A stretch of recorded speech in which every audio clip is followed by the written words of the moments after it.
NP lifestyle channel को स्वागत।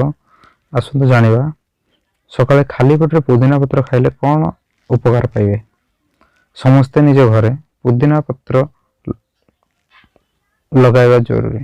यार कारण होउची घरे पुदीना गछ लगाइथिले आपण जतेबेले आवश्यक करिवे याको आराम रे व्यवहार करि परिबे।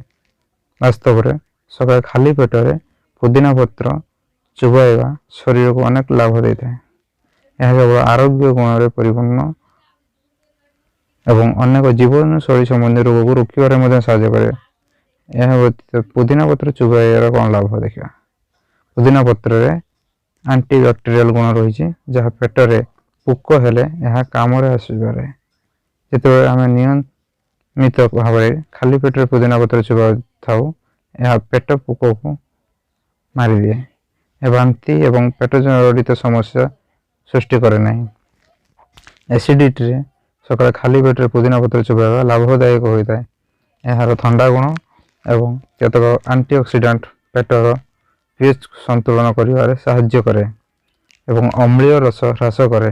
यह अम्लता समस्या सृष्टि करे नहीं।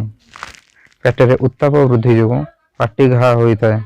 यह व्यतीत बेले खाद्य संक्रमण किंवा पाटी संक्रमण हेतु यही समस्या चिंतार पकाई।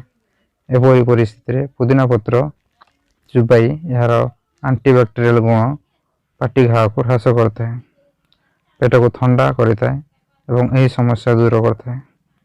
चमकदार त्वचा पाइबारे पुदीना पत्र खाଇବା लाभदायक होता है। वास्तव में यह रक्त सफा करने एवं रक्त संचालन उन्नति आने सहायक होता है। यह सहित यह चमकुवा त्वचा पाइबार साहाय्य करता है। पुदीना पत्र को दैनिक व्यवहार करने निहाती आवश्यक।